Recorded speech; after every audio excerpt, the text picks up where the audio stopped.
or have another print disability which makes reading, holding a book, or turning a page difficult or impossible. The content is copyrighted by the respective publishers. For more information, please visit us on the web at nfradioreading.org. Hello, this is Jim Michaely, and for the next hour I'll be reading from the June 26th issue of the Batavia Daily News on the Niagara Frontier Radio Reading Service. Let's start on the front page. Here's a story titled, 2 Dead in Weekend Tragedies.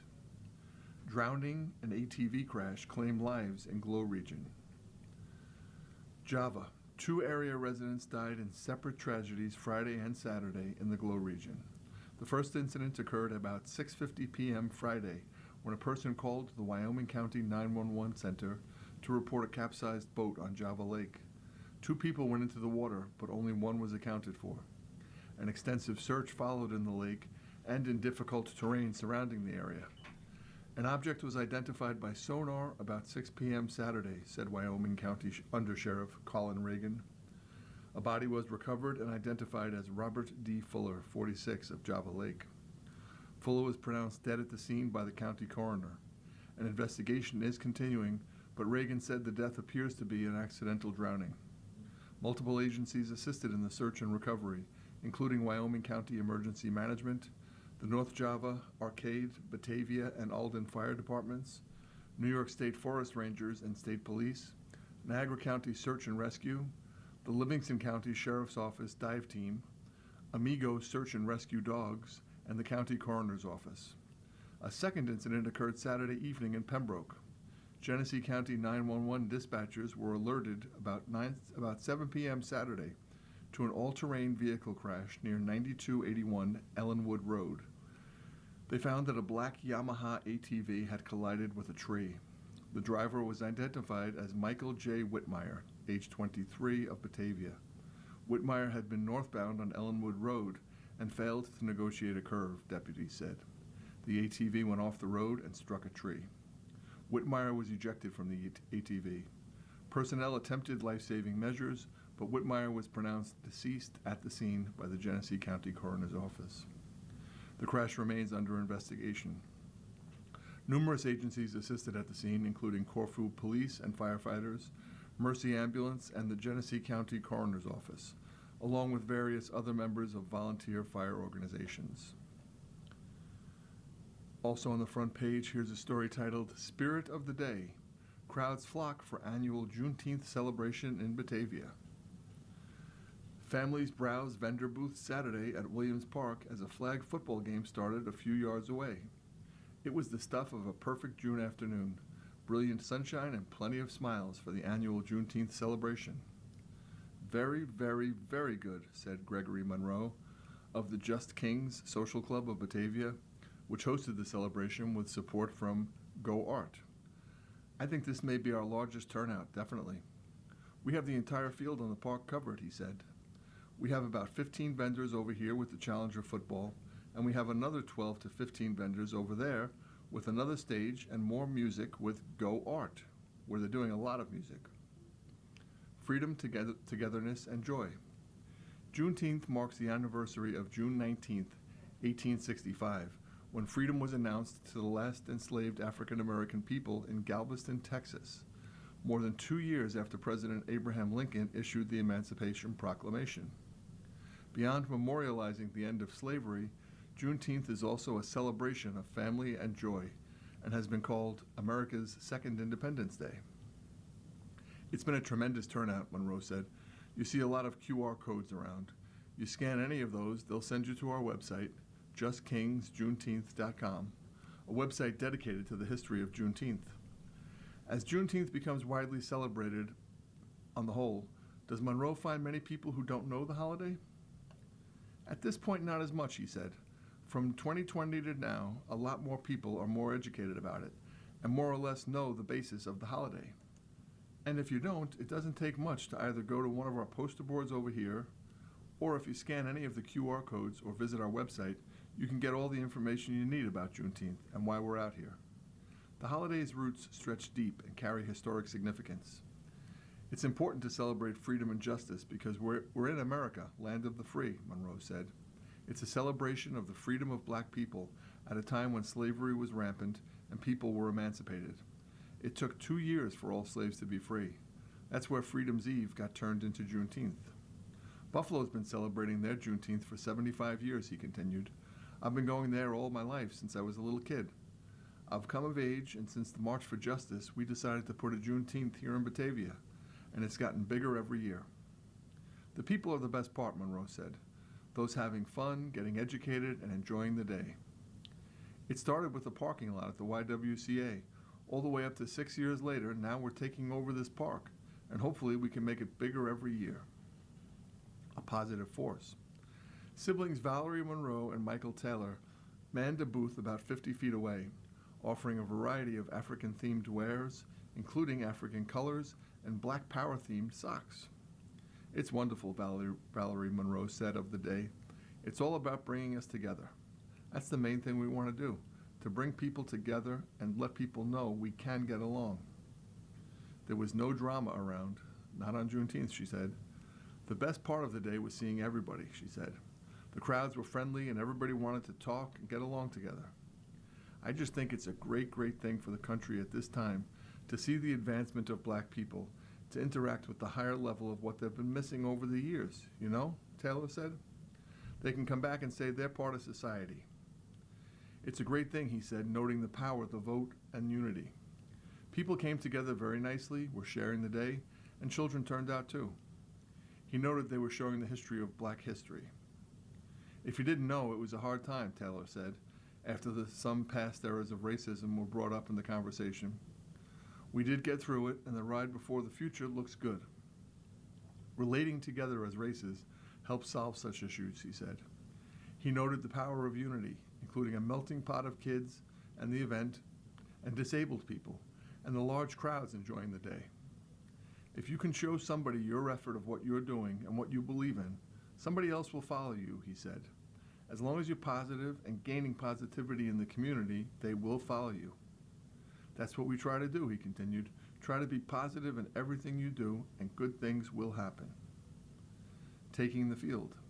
The Juneteenth celebration also featured a team-up by the Genesee County Spartans semi-pro football team, who played an all-for-fun flag football game with the YMCA Challenger Sports Program. I'm always looking for opportunities for my kid, said Mom Natalie Keller. She loves to go to sports, so we've seen these guys play, and just mixing those two together is great. And I just like to see the community out and about. Challenger football is a modified, non-competitive flag football and cheerleading program for people 18 to 21 years of age with physical and mental disabilities. Keller's daughter was on the field. The day was simply fun. I think it brings out people that maybe wouldn't have come out. And now that I see what else is going on and the music, maybe I'll come back next year now that I know what's here, Keller said. We all do get closer. As the evening approached, Shadi Gard of Made with Love and Brenda Hayes of Brenda's Sweet Treats were doing a steady business serving beef, chicken, and rice dishes. Onlookers approached, ordered, and chatted for a few minutes before departing with takeout boxes. Sheila Holly of Batavia said it was nice to see people for a happy occasion where people could come together. We all do get closer, she said. The community coming together, Hayes said. That's the best part about it. And that's what it's all about from the beginning, about the community coming together so people can see we really are better together. And God doesn't see any color, right? That's why he made us all different. Voters will decide party primaries today. Batavia. Voters will go to the polls today to decide primaries for state comptroller, Congress, the state assembly, and the county legislature. The polls will be open today from 6 a.m. to 9 p.m. Voters can look up the location of their polling site on the New York State Board of Elections website. In the 24th Congressional District, which includes 14 counties and stretches 200 miles around Lake Ontario, Alyssa Ellman, 42, of Lockport, and Diana Kastenbaum, 74, of Batavia, are vying to be the Democratic nominee. The winner will square off in the fall with Representative Claudia Tenney, Republican from Cleveland. Tenney is seeking a 5th term in Congress. Kastenbaum is the wife of the late Hiram Kasten, a nationally known actor and comedian. She previously ran a company that developed software for law firms across the country. After living in Los Angeles for 25 years, Kastenbaum and her husband decided to move back to Batavia in 2012, and she ran the family tool and die casting manufacturing business, selling it in 2023. She serves on the Board of Trustees of Genesee Community College and ran for Congress a decade ago. Ellman is a disabled veteran. She served in the U.S. Army in Afghanistan as a flight operations specialist and then returned as a contractor. She worked as a special education teacher and later took a job with the Department of Veterans Affairs in Buffalo. Ellman lost her job last year as part of the Trump administration's efforts to shrink the federal workforce. In the meantime, Republicans in Wyoming County will decide a four-way race for the GOP endorsement to replace retiring Sheriff David Linder. They include Jason Linderman, Colin Reagan, Matthew Sage, and Chance Sampson. Linderman of Wausau is a sergeant with the Wausau Police Department. Reagan of Wausau is the current Wyoming County Undersheriff. Sage of Attica is a Wyoming County Sheriff's Deputy, and Sampson of Weathersfield is a Wyoming County Sheriff's Deputy. Here's an ad in the paper for the Owatka Fest, which will be held July 18th and 19th from 10 a.m. to 5 p.m. This festival is made possible thanks to the generosity of sponsors and volunteers. There'll be a parade Saturday, the 18th of July at 11 a.m., which will include craft vendors, food vendors, a duck derby, a dunk booth, a 50-50 raffle, and a fishing derby on Sunday from 8 a.m. to 12 p.m., and a car show on Sunday at 11 a.m. There'll be music provided both days. On Saturday, the main stage will feature a group called Side Eye at noon. The gazebo will have David Naut at 1 p.m. The main stage at 3 p.m. will feature Bad Sign, and the gazebo from 3:30 to 5:30 will have music by Nate Yaxie. On Sunday, music on the main stage will be provided at 11 a.m. by Night and Gals and the Swinging Knights. At the gazebo, 1 p.m. to 2:30 p.m., you can listen to Lambert Billy Band. On the main stage from 1 to 2:45, the Blues Circle will perform. And on the main stage from 3:15 to 5 p.m., the Batavia Swing Band. The gazebo on Sunday at 3:30 p.m. will have music provided by the Owaka Trio. Looks like there's a lot more to do that day, including free kids events both days with an inflatable obstacle course, mini golf, a ninja wall, sports shootout, Nerf battle, free play area, face painting, balloon animals, and hair tinsel. Saturday at 1 p.m. there'll be Emily's Memories Show. 2:15 p.m. you can see the Mega Bubble Man. And at 3:30 p.m. a Prehistoric World Reptile Show. Sunday entertainment will include at 10:30 a.m. Carol Weinman will have a dance/movement class. At 11 a.m. and 11:45 a.m. there's something called the Art of Mandy, for which pre-registration will be required. At 2 p.m. there'll be Emily's Memories and a superhero show. And at 3:30 p.m. Sunday there'll be a magic show. Again, this is all information about the Owatka Fest, which will be taking place on July 18th and 19th from 10 a.m. to 5 p.m. You are listening to a reading of articles and features from the Batavia Daily News on the Niagara Frontier Radio Reading Service. Tipping the Scales. Recycling event expects to collect 40 tons of old electronics. Batavia. Allison Reese of Silver Springs didn't know what to do with the 2 heavy television sets that had been gathering dust at her home. The only thing I could think of was to throw them in the garbage, but that's not something I wanted to do. I knew that wouldn't be good for the environment, Reese said Saturday morning during an electronics recycling event in the parking lot of Genesee County Building at 35130 East Main Street. The event was sponsored by Assemblyman Steve Hawley, Republican from Batavia, in partnership with Sun King Sustainable Solutions. By the end of the morning-long event, an estimated 80,000 pounds of electronics was collected, according to Isabel Stowell, Community Programs Manager of Sun King. Reese saw a flyer for the event and was among the 1,000 people who registered for a slot to drop off items. If my items could be reused or recycled, I thought that would be the way to go, so I signed up, Reese said. The event began at 8:30 a.m. Saturday, and for nearly 3 hours, a steady stream of vehicles entered the County Building 3 parking lot from North Ag Park Drive to check in using one of two lines. After check-in, the lines merged into a single line behind the building that continued to the front parking lot, where Hawley directed drivers to one of 4 lanes. Upon entering the lanes, drivers pulled forward and crews worked from front to back to unload as most people stayed in their cars. The crews worked efficiently, and even during the day's busiest time, had vehicles through the entire process in about 15 minutes, or the time slots of each registrant.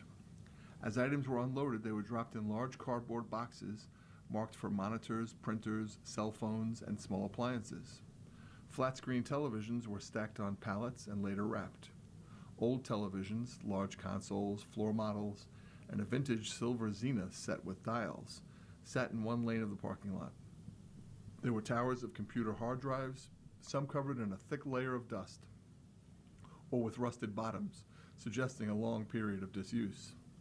Microwaves of all sizes were stacked several feet high. Fans and vacuum cleaners had their place. Even old electronic toys, from gaming systems to vintage childhood toys from Fisher-Price, such as a sing-along toy and an animal game, or a VTech Phone Pals talking phone book that was found this week going for $28 on eBay, were dropped off. It's amazing what people are recycling, said Stoll.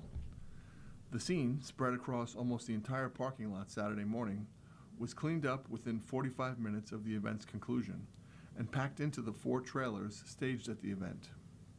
One man, looking across the parking lot after dropping off a couple of battery-powered tools, remarked, "Imagine the garage sale you could have with this stuff." From here, the trailers were taken to Sun King's facility in Bloomfield, where the trailers would be unloaded and the collected items further sorted.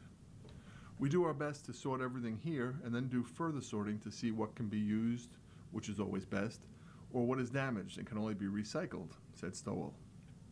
As of 2024, Sun King had achieved a 97% landfill diversion rate among its collections, according to the company's most recent annual report.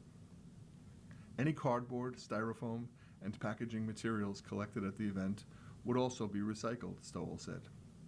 About 30 people worked the event for Sun King, a combination of full-time employees and part-time workers, some of whom specifically work collection events. Hawley said the reasons for hosting the annual event were manifold. People need a place to get rid of their electronic devices, he said. There are so many devices that are out there these days. There are more and more today, obviously, than there were 15 years ago, he said. It's environmentally conscious, and it's great to be able to help people. Representing people is more than just going to Albany. It's more than just going to events myself, he said, although that's extremely important. But it's also giving back to the community and making sure that these kinds of events are available to people. The next electronics recycling event open to residents of Genesee, Livingston, or Wyoming counties is scheduled for September 26th in Mount Morris. Registration will be required, though it has not yet opened. For updates and information on that event, go to tinyurl.com/2s48wpkw. Again, that's tinyurl.com/2s48wpkw. In local news, bald eaglet takes flight in Bezom. Scannon's name has deep Seneca significance. Bezom, the eaglet that has been the focus of attention at Iroquois National Wildlife Refuge, took flight for the first time Sunday morning. The fledgling occurred just a day after Amy Merritt of Corfu, a member of Friends of Iroquois National Wildlife Refuge and one of the lead eagle camera moderators, announced the eaglet's new name. The name is Scannon, a name with deep Seneca roots meaning peace and wellness. It was suggested by FINWR board member Marvin Jacobs of Cheektowaga, who is an elder of the Seneca Wolf Clan, and was one of 3 names that interested observers chose. Scannon has many meanings and also expresses continuance, the idea that life, culture, and responsibility carry forward, as well as journey, walking a path guided by the great law of peace. Scannon spread her wings and took off from the nest at 7:31 a.m. Sunday, aged 79 days, and she swooped down toward the marsh. She returned later in the morning after her adventure and settled for a time on a branch near the bald eagle camera operated by FINWR before returning to the nest. Scannon had what we call an intentional fledge, Merritt said. She wanted to fly. You look for a poop chute first. She will extend her neck out, looking for a target, judging distance, wings extended, then a spring from the legs, as if you were jumping off a diving board. The name was chosen from among 3 possibilities by FINWR members, participants in the Eagle Cam chat, and followers of FINWR's web pages, who made a small donation to the nonprofit to participate in the voting. The other 2 options were Oneida and Casey. FINWR's Eagle Camera Committee also named Scannon's parents, Cayuga and Seneca, in tribute to the Haudenosaunee legacy of the land in which the refuge sits. The mother bald eagle, previously designated IF1, will now be known as Cayuga, a name rooted in the people of the Great Swamp, reflecting strength, resilience, and deep connection to the waters and wetlands that cradle this nest. The father, previously IM1, will now be known as Seneca, honoring the keepers of the Western Door, a name that carries the spirit of guardianship, wisdom, and watchful protection. Merritt said that in the post-fledge period, expect Cayuga and Seneca to continue to bring food to the nest, or wherever Scannon happens to be. She will explore as she did today, Merritt said. She seems to be a strong flyer, said FINWR's Vice President Emma DeLeon of Williamsville, who has shared the main moderator duties with Merritt and is one of the people most responsible for the Eagle camera and its setup. Over the next 4 to 6 weeks, the parents will continue feeding her as she learns how to hunt and scavenge. Gradually, she will spend more time independently and more time outside of the parents' territory. She will be fully independent and will have left the territory by the fall. The Eagle camera idea was born mostly from comments and feedback from visitors to the Refuge Visitor Center, asking if the original Eagle Cam was still working. It had stopped working over 20 years ago, said FINWR's past president and current board member Garner Light of Gasport. The inquiries happened often enough that it seemed like a good idea to propose installing a new camera, he said. The camera was installed on a beautiful, warm day in October of 2024. This was the culmination of a year's worth of research, consultations, permissions, discussions, and a lot of logistics. Many people were involved in making the camera a reality, among them the State Department of Environmental Conservation, U.S. Fish and Wildlife Service, Iroquois NWR Management, Bill Powers of PixCams Inc. of Export PA, Treeman Tom LLC of Wilson, DeLeon, and Light. The writer of that story, Dick Moss of Medina, is president of Friends of Iroquois National Wildlife Refuge, which is a 501c nonprofit, all-volunteer corporation, which helps support and maintain the refuge for future generations. Let's look at a few short pieces. First up, Autism Nature Trail reopens after storm. Letchworth State Park. The Autism Nature Trail has reopened for normal operations. The acclaimed trail at Letchworth State Park was closed Friday due to wind-related storm damage. All affected areas have been cleared of debris. Illegal fishing leads to DEC violations. Livonia. A person was ticketed June 5th after illegally snagging and netting 6 northern pike in Canisius Creek, State Department of Environmental Conservation Police said. The angler was observed by a DEC officer carrying a net in one hand and a fishing pole in the other, police said. The angler was herding fish into confined areas, unlawfully snagging them and placing them in a garbage bag nearby, officers said. The person allegedly took a total of 6 northern pike, one more than the state limit of 5. The angler, whose name was not released, received multiple tickets for recreational fishing violations, including taking fish by means other than angling and taking pike more than the daily limit. The angler is to appear in town court at a later date. Highway work now set for Wednesday. Elba. Planned highway work on Route 98 has been moved up a day, State Department of Transportation officials said in a news release. Route 98 will have alternating traffic from Edgerton Road to the Orleans County border, starting Wednesday in Oakfield and Elba. The work had originally been set to begin on Thursday. The highway will be reduced to a single lane with flaggers directing traffic. Work will occur 6 a.m. to 6 p.m. on Monday to Saturday, excluding the July 4th holiday weekend. It's expected that the work will be complete by July 17th. The project will begin north of the village of Elba. 2 other state DOT projects were in the works. Work was set to begin Monday, June 22nd on Route 98 from Route 104 to the Lake Ontario State Parkway, starting Monday in Carlton. It's expected that work will be complete by July 10th. And Route 262 will have alternating traffic starting Thursday from Route 98 to Route 63. In the police blotter, Castile, a Silver Springs man was jailed June 8th after a domestic incident, Wyoming County Sheriff's deputies said.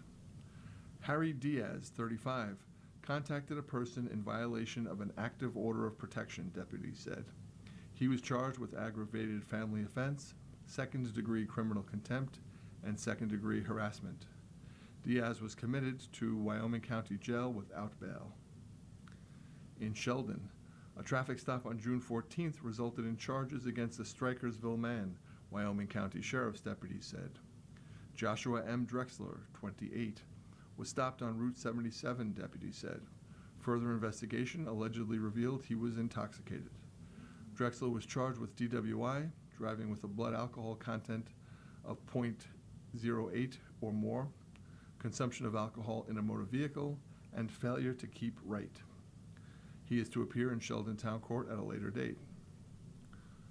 What began as a traffic stop on June 12th resulted in several charges against the Darien Center man, Wyoming County Sheriff's deputies said.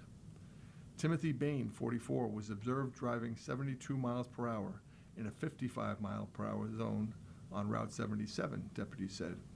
Further investigations allegedly revealed his driver's license was suspended. Deputies observed a female passenger in the rear seat. They asked who she was, and Bain allegedly gave them a false name. Further investigation allegedly reveals a full stay-away order of protection was in effect, barring him from contact with the female. Bain was charged with second-degree criminal contempt, aggravated unlicensed operation, and disobeying a traffic control device. He was committed to Wyoming County Jail in lieu of $5,000 bail and is to appear July 27th in town court. In Wethersfield, Matthew C. Spencer was charged May 28th after an investigation into a domestic incident, Wyoming County Sheriff's deputy said. Spencer, 21, of Warsaw, was charged with criminal obstruction of breathing, and a stay-away order of protection was issued. He is to appear in Wethersfield Town Court at a later date. Java. A domestic incident on June 5th resulted in charges against a Cattaraugus County woman, Wyoming County Sheriff's deputies said. Vincent Kozlowski, 28, of Delavan, damaged family court paperwork, including an order of protection application, deputies said. Kozlowski was charged with aggregated family offense and fourth-degree criminal mischief. A stay-away order of protection was also issued. Kozlowski was committed to a Wyoming County jail in lieu of $2,500 bail and was to appear June 17th in town court. Wethersfield. A Cheektowaga man was charged May 31st after a crash at Route 78 and 362, Wyoming County's sheriff deputy said. John R. Wozniak, age 33, failed to stop at the intersection and his vehicle wound up in a field, deputies said. He allegedly told responders the driver had fled the scene. Wozniak was found to be intoxicated and had a head injury, deputies said. He was taken to Wyoming County Community Hospital for treatment. Further investigation confirmed that Wozniak was the vehicle's driver, deputies said. Wozniak was charged with DWI, failure to obey a stop sign, and failure to obey a traffic control device. He was to appear June 16th in town court. And in Perry, a village man was charged Friday after violating an order of protection, Perry police said. Curtis W. Harkins, 49, was filmed June 12th on surveillance video violating an order of protection, police said. He was charged with second-degree criminal contempt. Harkins is to appear July 7th in village court. You are listening to a reading of articles and features from the Batavia Daily News on the Niagara Frontier Radio Reading Service. Here's a letter to the editor from Pat Gelser of Warsaw. It's titled, GOP Fraud Accusations Are Hypocritical. Dear editor, the Las Vegas Review-Journal again is backing a solution in need of a problem. Story titled, Washington is Hemorrhaging Taxpayer Cash, dated 6/11/26. Seizing on a GAO report on improper payments, the journal pulls out that hoary trope of waste, fraud, and abuse, identifying Medicare and Medicaid, unemployment insurance, and the Earned Income Tax Credit as major offenders. However, most improper payments are not waste, fraud, or abuse, but mistakes. While fraud fits into this category, some 82% are overpayments, mostly due to human error, insufficient documentation, or outdated eligibility rules. Suggestions for Congress. How about ending a pointless war costing the U.S. over $1 billion per day? Canceling plans for horrendous architectural projects like ballrooms and massive arches? Requiring bids for contracts like painting the reflecting pool instead of massively overpaying Trump's friends? The Defense Department has never passed an audit, yet Trump's budget request is $1.5 trillion. ICE has just been given another $70 billion to add to its $75 billion boost last year, while previous annual ICE budgets were about $10 billion. The current budget is greater than all other federal law enforcement agencies combined.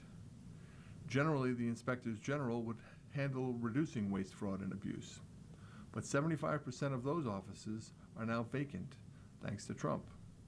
If fraud is a concern, why eliminate the inspectors? In her most recent newsletter, Claudia Tenney claims House Republican reforms will expose scams and stop fraud. Make sure you look in the right places, Claudia. Again, that was a letter to the editor from Pat Gelser of Warsaw. On the Farm and Garden page, here's Master Gardener Jan Beglinger's column. It's titled, Give Bees and Butterflies a Break. Consider native plants for National Pollinator Month. June is National Pollinator Month. It's a whole month to celebrate all of the bees, butterflies, moths, and other animals that provide vital services to our food supply and natural ecosystems. The Pollinator Partnership initiated Pollinator Week from June 22nd to June 28th to support pollinator health, raise awareness, and educate the public on how to protect them. Regardless of how much space you have, pollinators are easy to attract and provide food for. All you have to do is add some native plants to your yard, flowers for pollen and nectar, and host plants for caterpillars to grow up on. Pretty soon you'll have butterflies, bees, and hummingbirds visiting your yard. This year, the theme for Pollinator Week is Life on a Leaf, celebrating caterpillars and host plants. The theme highlights the important connection between Lepidoptera, which are butterflies and moths, caterpillars, and the plants that they need to survive and grow on. In the United States, there are about 750 butterfly species and 11,000 moth species. Hundreds of Lepidoptera rely on one or two plant species to reproduce. Others have a wider range of species that they can use. For those species that specialize on specific host plants, a healthy habitat and host plants are necessary for those species to survive. A prime example is the monarch butterfly and milkweed species. Adding host plants to your garden or landscape can create important food sources for these specialists. The common blue violet is a crucial host plant for fritillary butterflies, including great spangled fritillary, regal fritillary, variegated fritillary, and the Aphrodite fritillary. It is also known as the woolly blue violet, or the wood violet. Native to eastern North America, it thrives in rich, moist woods and is often found in shady areas. In the garden, it makes a nice ground cover with its heart-shaped leaves and it readily self-sows. Not everyone likes violets, as they are quite happy to grow on lawns. Since it is an early spring bloomer, it's a good source of nectar for bees. Violet flowers are the host plant for a specialist pollinator, Andrena violae, a type of mining bee. The seeds are eaten by small mammals and some birds. Violets are deer resistant, but rabbits love them. The spice bush swallowtail butterfly, Papilio troilus, is named after its host plant, the spice bush, which is Lindera benzoin, which is a deciduous shrub in the laurel family. It is native to the eastern and central United States. It prefers to grow in part shade on moist, well-drained soils. Growing 6 to 12 feet tall, it is usually found along streams and swamps, in bottomland and forests. Plants are dioecious. You need a male plant to pollinate a female plant.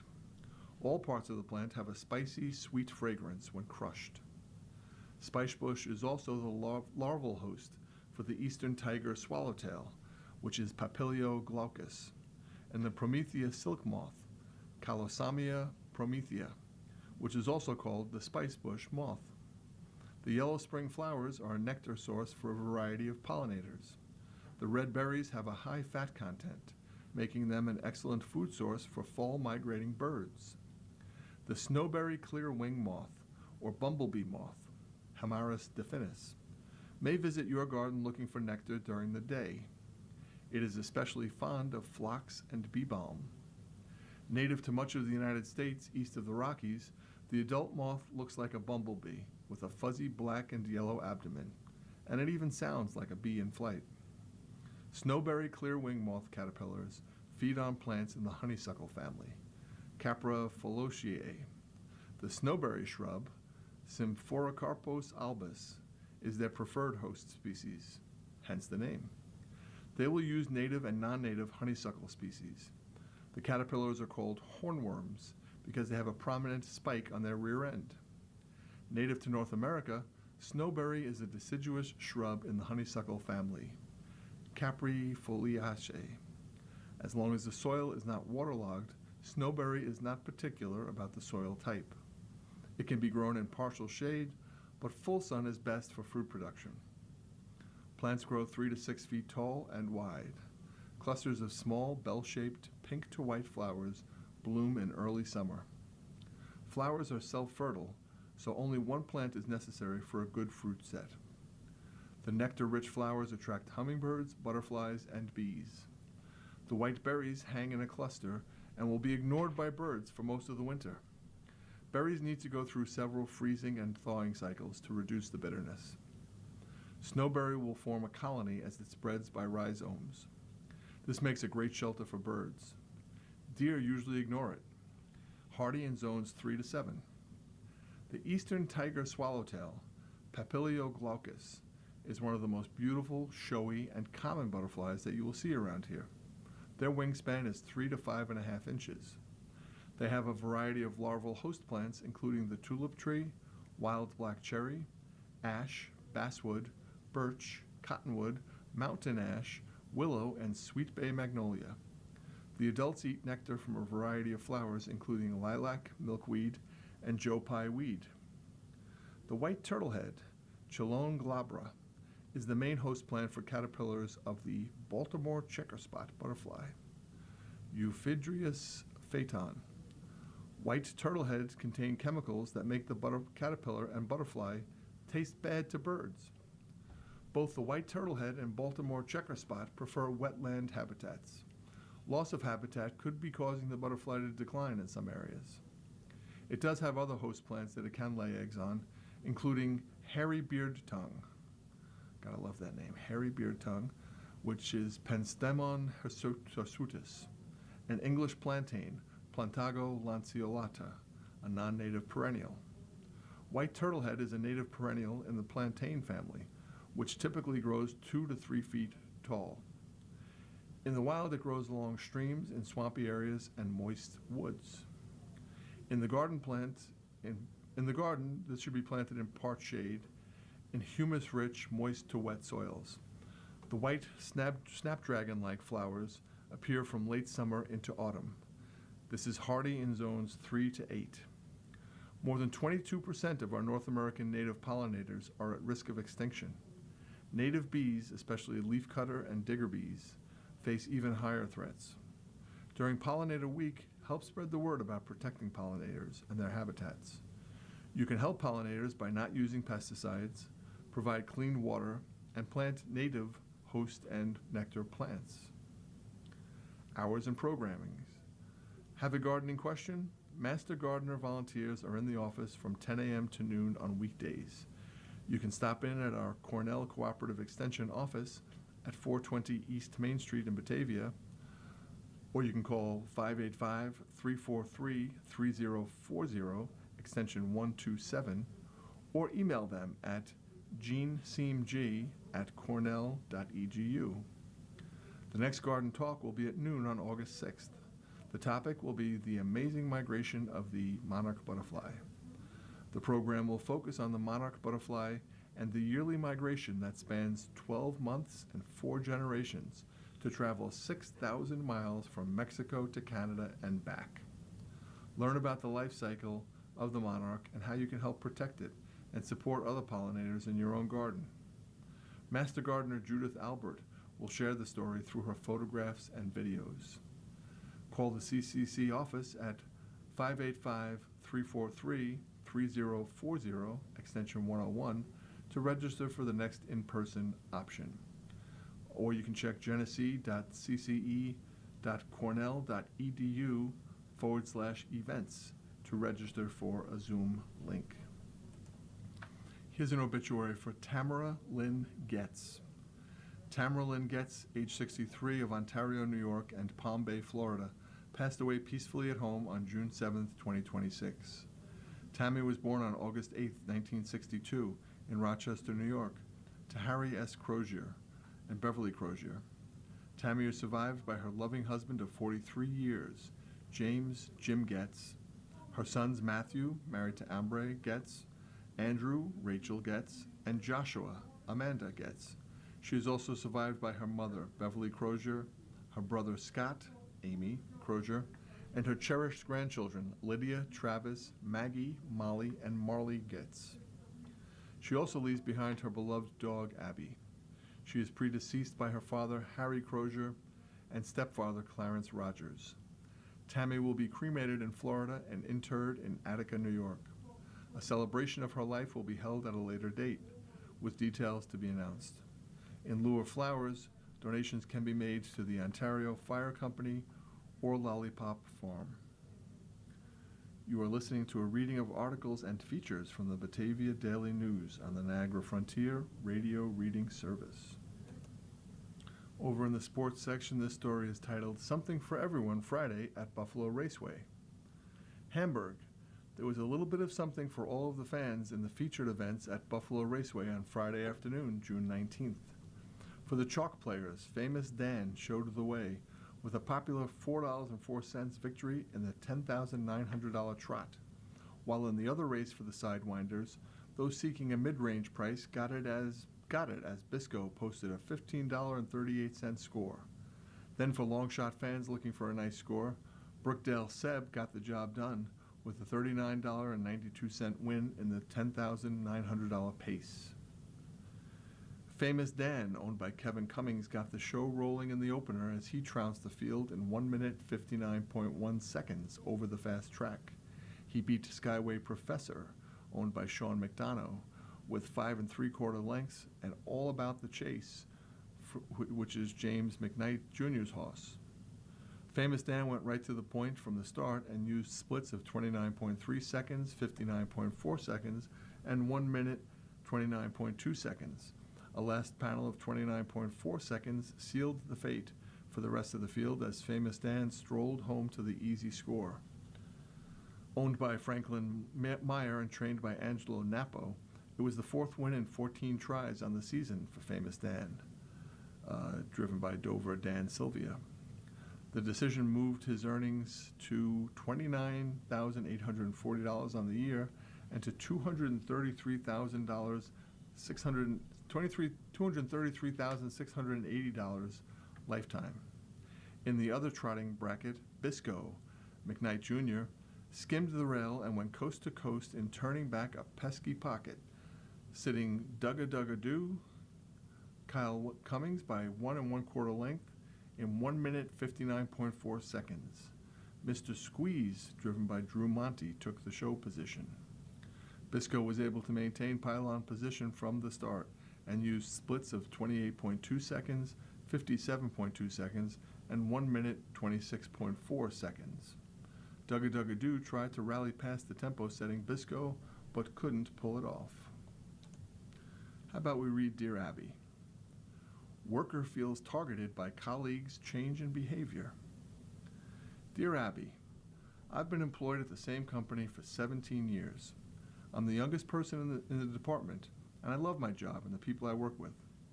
One coworker I used to be close to has a son the same age as mine, and they did sports together and went to each other's birthday parties. I would invite her over to relax by the pool while our kids played. In recent years, that has changed. Her attitude toward me is different, and I don't know why. Every chance she gets, she undermines me at work. She doesn't communicate, but rather makes assumptions and tattles to our supervisor and boss. She has purposely left me out in emails when we would chip in. She has purposely left me out in emails when we would chip in for a card and money for our supervisor's gift for Christmas. Any mistake I make, she emails our boss and supervisor about it instead of coming to me. I've had a meeting with her and my supervisor and boss, but she used it to undermine me on other job duties she had no experience in. She has also said nasty things about me to her son, who repeated them to my son at school. I'm at my wit's end here. Please tell me how to handle this. Signed, Defeated Coworker. Dear Defeated, it is one thing when a relationship is based on having kids the same age with similar interests. As the children grow older, the ties that bind those friendships can loosen. But what you have written to me is different. Your former friend seems to have it in for you and appears determined to get you fired. This is why you should document every single dirty deed she has pulled, present it to your boss, and tell him or her that this has been creating a hostile work environment, and you hope it can be stopped. If it can't be stopped, talk about this to an attorney.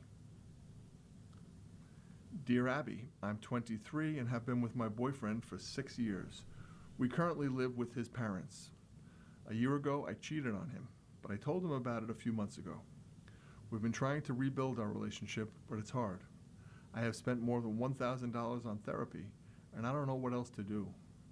He says he needs time to heal, but it has been 6 months, and he no longer even calls me love. We have been going to church together, and he says he has hope for us. I don't have any family where I live, and it's too expensive to move out on my own and start over. I'm finishing school here. My goal is to move to North Carolina, but I don't see that happening anytime soon because he's committed to staying here for law school. I love him, but I feel so alone and don't know what to do.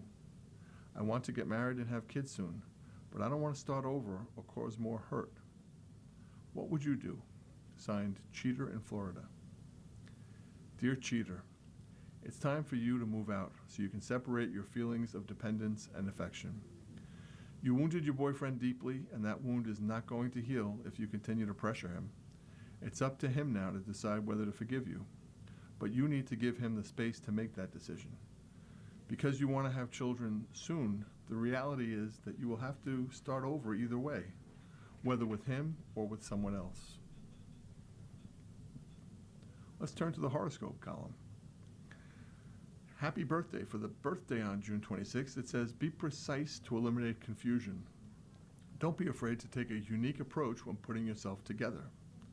A stylish look will draw attention and attract people who strive to look and feel their best. For Cancer, which runs from June 21st to July 22nd, question everything. Misinformation is likely if you aren't diligent about the facts and figures of any situation that crops up. Taking a risk that can affect your status quo can put you in a vulnerable position. Leo, July 23rd through August 22nd. Put your energy to work for you. Don't waste time on dead-end projects, users, and situations that don't concern you or help you reach your objective. Pour your heart and soul into what's feasible. Virgo, August 23rd through September 22nd. Easy does it. Don't try to buy love or favors. Honesty is the best policy. Say what's on your mind and pursue your goals without putting your wealth, health, or reputation in jeopardy. Libra, September 23 to October 23. Choose to observe and estimate your next move. Think about the possibilities and follow the dots until you get a clear picture of what's at stake. Refuse to let someone get away with empty promises.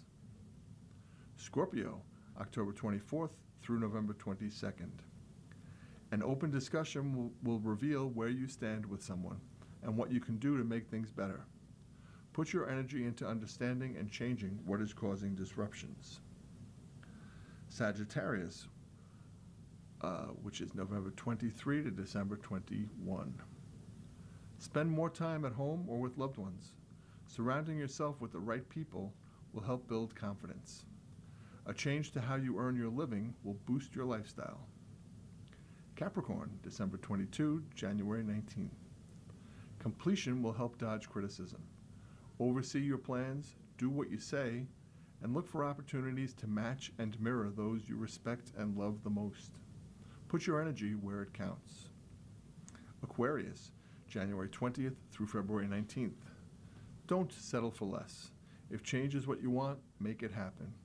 Put together a routine that is focused on how you look and feel about yourself. Exercise. Pisces, February 20th through March 20th.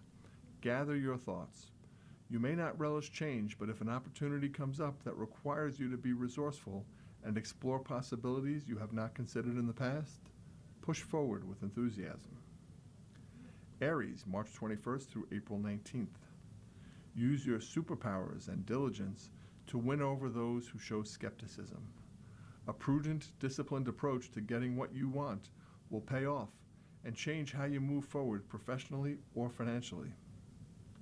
Taurus, April 20th through May 20th. Build your strength carefully, whether it's physical improvements, mental growing, or both. You want to harness.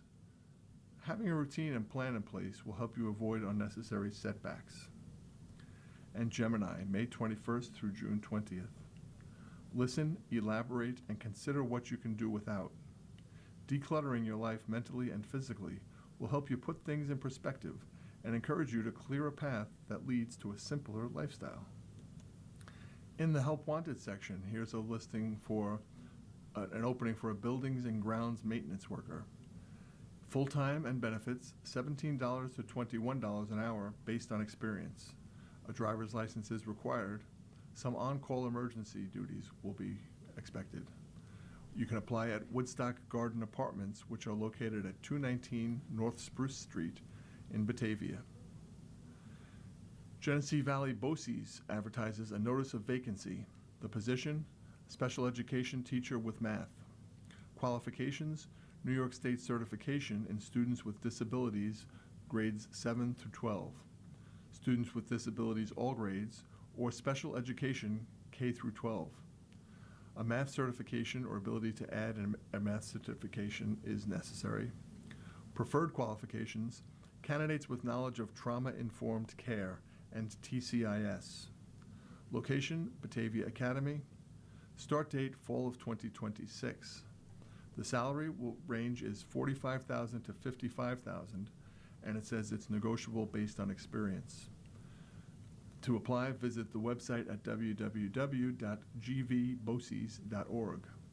The application is due by July 1st, 2026, and it would require a reference to vacancy number 26-86. Also required would be a resume, a cover letter, and proof of those certifications. That could also be emailed to hr@gvboces.org or mail to Human Resources at Genesee Valley BOCES, 80 Munson Street, Leroy, New York, 14482. How about the comics page? Here's the strip called Wizard of Iz, where the wizard is standing on top of a tower with the king, is he? And the king says, "Look at all the vultures. Can you see what they're circling over?" The wizard looks up, sees all the vultures circling, and says, I believe they're over Wall Street, sire." And the king says, "Time to move into cash." An old favorite, Andy Capp. Andy Capp is kind of staggering home after closing the pub, I guess, and he's hiccuping because his bubble says, "Hick, hick." And the local constable says, "You should get off home, Andy. You're looking a bit addled." Andy says, "Addled my eye. I'm guilty until proven innocent." Says the policeman, "Never was a truer word spoken." The strip called Bound and Gagged is a one-panel feature, and it's got a man lying in a hospital bed, covered head to foot, including his entire face, with bandages. Standing by his side with her hands on her hips is a female, maybe his wife, who says, "I told you not to tickle the cat." And in the strip Pickles, a little boy is sitting on the couch with his grandma, who's knitting, and the knitting job extends onto the floor and out of the frame. And the boy says, "Wow, that's a long scarf you're knitting, Grandma." Grandma says, "I guess you're right. Sometimes I start knitting and I forget to stop." And the final strip, walking into the frame, is Grandpa carrying a long piece of the end of the scarf that was apparently extending in the next room. And he says, "Does this belong to you?" You have been listening to a reading of articles and features from the June 26th issue of the Batavia Daily News. We read from the Batavia Daily News every Saturday at 9 a.m. Your reader has been Jim Michaely. Thank you for listening. Coming up next in the Niagara Frontier Radio Reading Service, we have the East Aurora Advertiser. At 11 o'clock, we have the Niagara Gazette. And at noon, we have the Dunkirk Observer. Stay with us for these readings and more throughout the day. Radio Reading mails out a large print program schedule to our listeners every other month.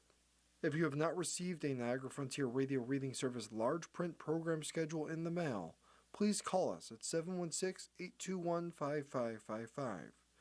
We will make sure that you receive one every other month. A Braille version of the schedule is also available upon request.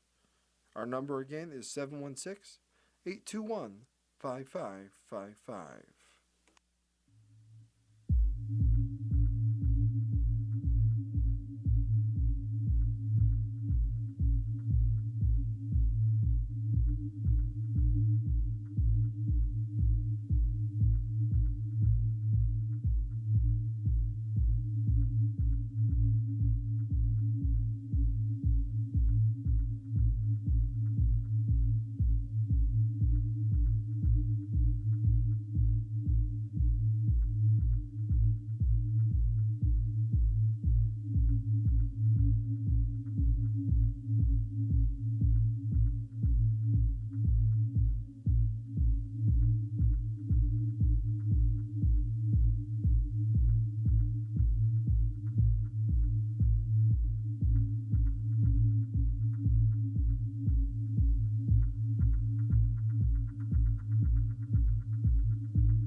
following program is intended for listeners who are blind, have low vision, or have another print disability,